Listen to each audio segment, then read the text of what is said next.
Welcome to this explainer. If you're a chef who's making that massive leap from an employed kitchen into running your very own self-employed food business, well, you are in exactly the right place. Today, we're going to permanently fix the single most common pricing mistake that chefs make when they first strike out on their own. We're going to give you a super clear, structured system to take total control of your numbers, and by extension, your business. Let's just get straight into it. So, I gotta ask, are you overcosting your dishes? Or maybe worse, are you just kinda guessing?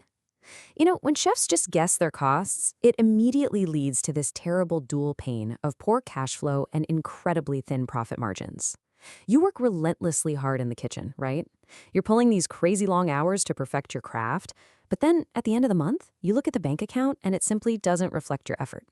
It's frustrating. The root of this whole problem usually comes down to one core conflict.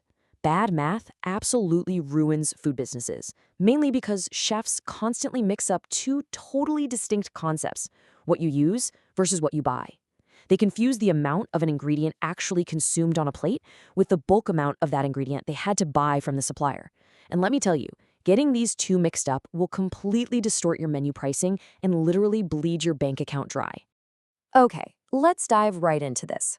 Our agenda today covers, first, the big costing mistake. Second, usage cost versus purchase cost. Third, the reality of stock. Fourth, bulk buying and growth. And finally, practical step-by-step costing. All right, section 1, the big costing mistake. Let's stop guessing and start costing with some real structure. First up, we have usage cost. Now, this is the value of the specific amount of an ingredient that's actually consumed in a single dish.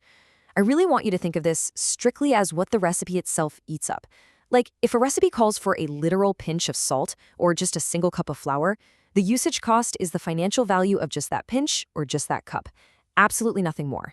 It's the highly granular micro-level cost of creating that one specific plate of food for your client. Now, contrast that immediately with purchase cost. This is the total amount of money paid upfront just to get an ingredient into your kitchen in the first place. We're talking about the actual hard cash that leaves your bank account when you're at the wholesaler or standing right there at the supermarket checkout. It is the price of the entire pack, the whole bottle, or that huge bulk bag. Honestly, it doesn't matter if you only need a tiny teaspoon for the dish, the purchase cost is what you physically hand over to the cashier.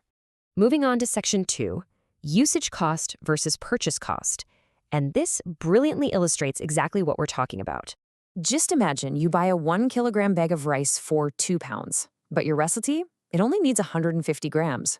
Buying a 2-pound bag absolutely does not mean your dish costs 2 pounds to make. The 150 grams you actually used represents a usage cost of just 30 pence. So what about that massive 850-gram slice left over? Well, that stays in your pantry as stock for future jobs. If you quote your client based on the full 2-pound bag, you are massively overcharging, and you're going to price yourself right out of the market.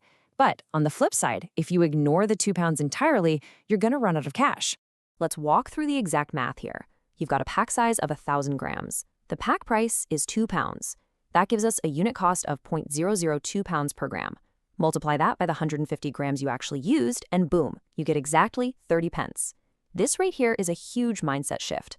Good costing requires you to know both of these numbers intimately. The 30 pence that the dish consumes and the 2 pounds the business actually had to spend up front to make it happen. All right, zooming out a bit to the broader picture. Section 3, the reality of stock. Because in the real world, your ingredients fall into a few distinct categories. You have your direct use items, think filet steak or fresh burrata, and these get mostly used up on the specific event they were bought for. Then you have shared use items, like our rice from earlier, or flour and sugar. And finally, you have core pantry stock. We're talking salt, spices, oils. The costs of those shared and core items average out across several events. So if you feel like your cash is tied up on the shelf right now, honestly, don't worry. This dynamic is perfectly normal. It's just the reality of how a professional chef business operates on a day-to-day basis. But so the crucial point is this. Stock does not cancel the initial spend. The fact that 850 grams of rice gets to stay in your pantry does not magically negate the fact that you had to hand over 2 pounds at the till.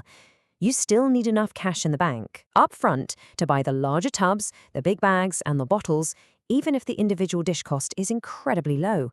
Remember, cash flow is your business's oxygen, and your pantry is essentially a bank vault where your cash is temporarily locked up in the form of food. Which brings us to the macro side of things.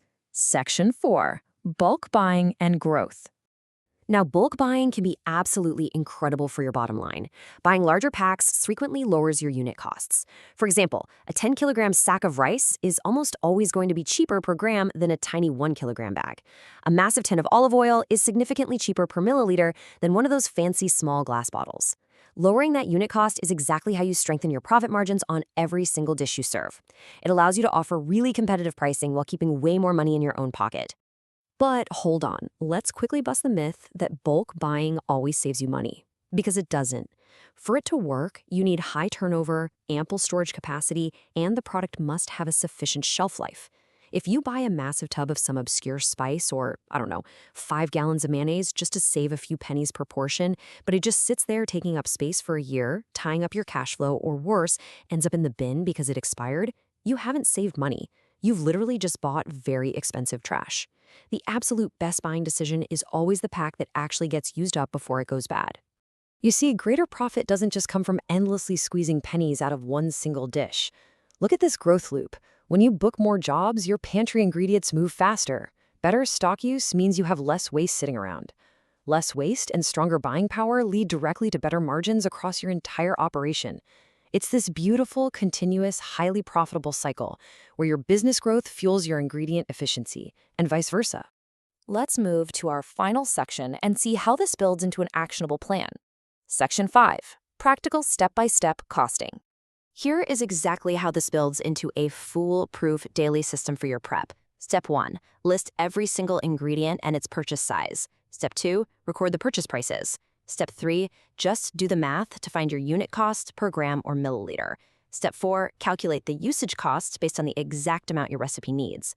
Step 5, add up those usage costs to find the true recipe cost. And step 6, this is absolutely crucial, separately track your real shopping bill and your remaining pantry stock so your cash flow never, ever dries up unexpectedly.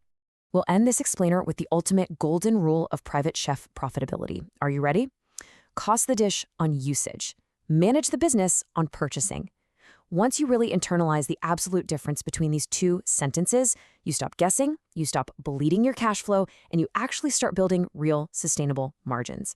So I'll leave you with this to think about. Now that you know the true cost of your menu, what is the very first ingredient you are going to stop overbuying tomorrow?